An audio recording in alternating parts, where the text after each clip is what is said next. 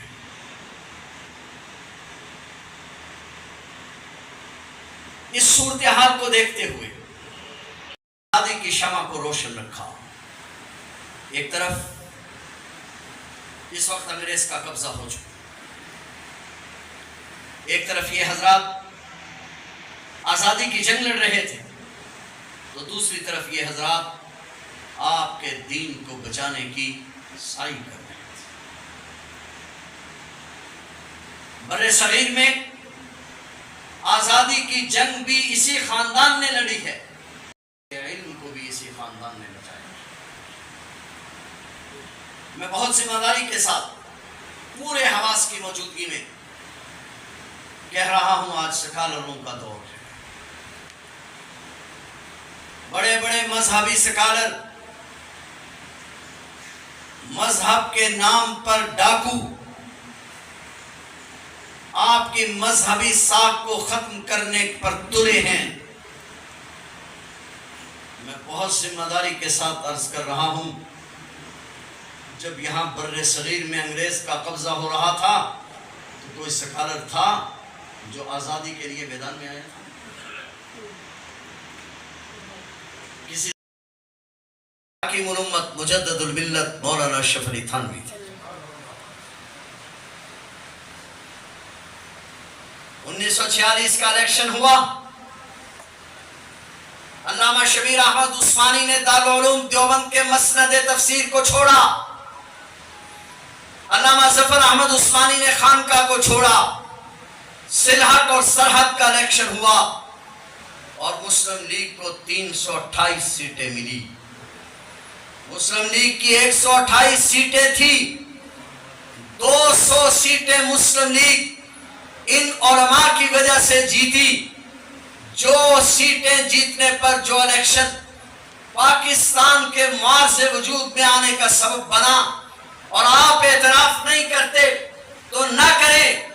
پہلے governor general Quaid Azam محمد علی جناح، پاکستان کے پہلے وزیر اعظم جناب لیاقت علی خان نے کراچی میں پاکستان کا پہلا پرچم علامہ شبیر احمد عثمانی سے، اور ڈھاکہ میں پہلا پرچم علامہ ظفر احمد عثمانی سے ان خدمات کی بنیاد پر لہروائے.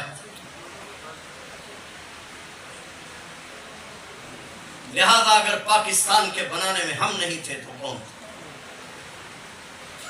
تو دو باتیں میں نے کی ہیں، میری بات ختم ہوئی. دو باتیں میں نے کی ہیں.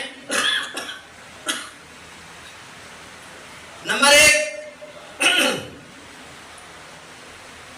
کہ یہ جنگ انگریز سے لڑی گئی ہے، اور انگریز کی جنگ جو انگریز کے خلاف لڑی گئی ہے اکابر علماء دیوبند کے بغیر بر صغیر میں مکمل نہیں ہو سکتی. نمبر 2 پاکستان معرض وجود میں آ گیا.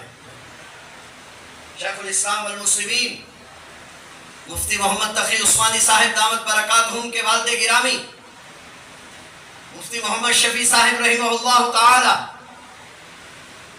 یہ اس وقت میں دارالعلوم دیوبند میں ان کی رہائش تھی. 6 مہینے گزر گئے پاکستان بنے کو، اور جب 6 مہینے گزر گئے تو قائد اعظم محمد علی جناح نے مفتی محمد شفیع صاحب کو خط لکھا کہ میں قرارداد مقاصد پارلیمنٹ سے منظور کرانا چاہتا ہوں، مگر وہ آپ کے بغیر ادھوری ہے. آپ کراچی تشریف لائیں. میں آن دی ریکارڈ بات کر رہا ہوں. دارالعلوم دیوبند چھوڑ کر، ہندوستان چھوڑ کر پاکستان تشریف لائے اور قرارداد مقاصد کو مکمل کیا جو قائد اعظم محمد علی جناح نے پارلیمنٹ سے منظور کرائی، اور وہی 1973 میں آپ کے آئین کی بنیاد بنی. یہ تاریخ کا ایک رخ ہے. پاکستان معرض وجود میں آ گیا. ہمارے اکابر کے 2 طبقے تھے. ایک طبقے کا خیال یہ تھا کہ یہ تقسیم ہمیں سمجھ میں نہیں آ رہی، اور آج ساری دنیا نے اس بات کو تسلیم کر لیا ہے. دوسرے طبقے کا خیال یہ تھا کہ ہم جب ایک آزاد ریاست بنا لیں گے تو اس میں اسلامی احکامات ہوں گے، اسلام کے مطابق زندگی گزاریں گے. انہوں نے کیونکہ اخلاص کے ساتھ قربانی دی تھی، لہٰذا جب پاکستان معرض وجود میں آ گیا، علامہ شبیر احمد عثمانی قائد اعظم محمد علی جناح کے پیچھے پڑ گئے اور کہا کہ جو وعدہ قوم سے کیا گیا ہے وہ وعدہ پورا کیجئے. جب ان حضرات نے بہت زیادہ زور دیا تو پاکستان کے پہلے وزیر اعظم جناب لیاقت علی خان رات کو 8 بجے ریڈیو پاکستان پر تشریف لائے اور لا کر کہا کہ علماء ہم پر زور ڈال رہے ہیں اور کہہ رہے ہیں کہ اسلام نافذ کرو. یہاں کون سا اسلام نافذ کیا جائے؟ دیوبندیوں کا اسلام، بریلویوں کا اسلام، اہل حدیثوں کا اسلام، سنیوں کا اسلام یا شیعوں کا اسلام؟ بولیے ذرا۔ جناب لیاقت علی خان نے اعلان کر دیا کس کا اسلام یہاں نافذ کیا جائے۔ ابھی تو 2 سال نہیں گزرے، تم نے جب ہمیں ساتھ ملایا تھا اس وقت کیوں نہیں پوچھا تھا کہ کس کا اسلام نافذ کرنا ہے؟ قائد اعظم محمد علی جناح نے جب کراچی کے اجتماع میں کہا تھا کہ میں تو خلافت راشدہ کا نظام قائم کرنا چاہتا ہوں، اس وقت کیوں نہیں پوچھا تھا کہ خلافت راشدہ کا نظام یہ دیوبندیوں کا اسلام ہوگا یا بریلویوں کا اسلام ہوگا؟ ہے توجہ آپ کی؟ میری بات سمجھ رہے ہیں؟ بس کشتی اب کنارے لگنے کو ہے۔ کس کا اسلام نافذ کیا جائے؟ جناب لیاقت علی خان یہ سمجھتے تھے، اور آج بھی دانشور یہی کہتے ہیں کہ شاید یہ بات کہہ کے جان چھوٹ جائے گی، لیکن وہ بر صغیر کے ملا کے کردار سے واقف نہیں تھے کہ بر صغیر کا ملا بہت سخت جان ہے، اور آج دنیا نے تجربہ کر لیا ہے۔ میں کہا کرتا ہوں کورونا کے دور میں ساری دنیا کے ملا نے ہتھیار ڈالے ہیں، اگر ہتھیار نہیں ڈالے تو بر صغیر کے ملا نے نہیں۔ حرم شریف تک بند ہو گیا مگر ملا نے مسجد بند نہیں کی۔ ہے توجہ آپ کی؟ پاکستان معارضے وجود میں آ گیا، اعلان کر دیا گیا کہ جناب کس کا اسلام؟ اللہ تعالیٰ کروڑ رحمت نازل فرمائے ان اکابر اور جنہوں نے منٹ نہیں لگایا اور صرف 17 دن کے اندر 22 نکاتی فارمولہ تیار کیا، جس میں علماء دیوبند کے دستخط تھے، علماء بریلوی کے دستخط تھے، علماء اہل حدیث کے دستخط تھے، جماعت اسلامی کے دستخط تھے، حتیٰ کہ شیعہ کے دستخط تھے۔ مگر یہ نعرہ صرف اس لیے تھوڑی لگایا تھا کہ حکومت پاکستان بنانے میں، کہ حکومت اسلام لانے میں مخلص تھی، نہیں، یہ نعرہ تو اس لیے لگایا تھا کہ جان چھوٹ جائے۔ آج بھی اسمبلی میں موجود ہے، آج بھی اسلامی نظریاتی کونسل کے ٹیبل پر موجود ہے، اور آج بھی اگر وہ نافذ کرنا چاہیں تو وہ فارمولہ موجود ہے پہلے سے۔ 1953 کی تحریک ختم نبوت کے نام سے موسوم، مگر اس تحریک کو طاقت کی بنیاد پر کچل دیا گیا۔ جب یہ صورتحال پیش آئی، ہے توجہ آپ کی، شیخ الہند کے ایک شاگرد امام الاولیاء مولانا احمد علی لاہوری رحمہ اللہ تعالی پھر میدان میں نکلے۔ یہ بر صغیر میں اس قافلے کے آدمی تھے جنہوں نے انگریز کے خلاف بغاوت کی تھی، جو تحریک ریشمی روال میں شریک رہے تھے، جو شیخ الہند کی جماعت جمعیت علماء ہند کے ایک اہم رکن تھے۔ انہوں نے پھر پاکستان کے اندر جمعیت علماء اسلام کی نشأت ثانیہ کی۔ بات سمجھ میں آ رہی؟ اور جمعیت علماء اسلام کے کارکنوں، جمعیت علماء اسلام کے عہدیداروں، میں تمہیں مبارکباد پیش کرتا ہوں، تمہیں ایک ایسی جماعت سے وابستہ ہو جس جماعت کی 3 قیادتیں مجدد گزرے۔ امام الاولیاء مولانا احمد علی لاہوری رحمہ اللہ تعالی نے اسی جمعیت علماء ہند کی پاکستان میں نشأت ثانیہ کی اور جمعیت علماء اسلام کے اکابرین کو بھی ساتھ ملایا۔ امام الاولیاء مولانا احمد علی لاہوری ٹھہرے۔ 1858 میں اس کی بنیاد رکھی گئی اور ان اکابر نے فیصلہ کیا کہ پاکستان بن گیا، اب ہم نے اس کی حفاظت کرنی ہے، اور حفاظت کے لیے ہمیں سیاست میں داخل ہونا ہے۔ لہذا 1970 کے پہلے الیکشن میں جمعیت علماء اسلام باقاعدہ الیکشن میں شریک ہوئی، اور ملا پہلی بار اسمبلی میں پہنچے۔ ملا جو ہی اسمبلی میں پہنچے تو اسمبلی میں پہنچتے ہی سب سے پہلے پاکستان کے آئین کی بات کی۔ 1973 تک آپ کا ملک بغیر آئین کے تھا، 1973 میں آپ کے ملک کا آئین بنا۔ 1974 میں آپ کے علم میں ہوگا ملتان نشتر میڈیکل کالج میں ایک واقعہ ہوا، چناب نگر ربوہ اسٹیشن پر ڈاکٹر حضرات کو مارا گیا۔ وہ واقعہ دوبارہ تحریک کی بنیاد بن گیا۔ مئی 1974 میں یہ واقعہ پیش آیا، اور 4.5 مہینے کی تحریک پر، کیونکہ اب ہم پارلیمنٹ کے اندر بھی موجود تھے، 90 سالہ تاریخ جو بار بار شکست کا شکار ہو رہی تھی، جب نیشنل اسمبلی میں آپ کے اکابرین پہنچے تو وہ اپنے اختتام کو پہنچی اور قادیانیت کو غیر مسلم اقلیت قرار دے دی۔ اس وقت سے لے کر آج تک آپ کی جماعت پارلیمنٹ میں بھی موجود ہے، اور آپ کی جماعت سینٹ میں بھی موجود ہے۔ ہمارے علماء پبلک میں بھی موجود ہیں۔ آج اللہ تعالیٰ کے فضل و احسان سے جو بات کہی جاتی تھی کہ مولوی کون سا ٹھیکیدار ہے، اور علماء کہتے تھے کہ ہم چوکیدار ہیں، اللہ کے فضل و احسان سے آج چوکیداروں نے چوکیدارہ کر کے دکھایا ہے، اور آج اس ملک کی تمام اسٹیبلشمنٹ، اس ملک کی تمام جمہوریہ طاقتیں، قائد ملت اسلامیہ، فرزند مفتی محمود، جانشین حضرت درخواستی اور علامہ عبدالحق، آج اس کے قدموں میں مولانا فضل الرحمان کے قدموں میں۔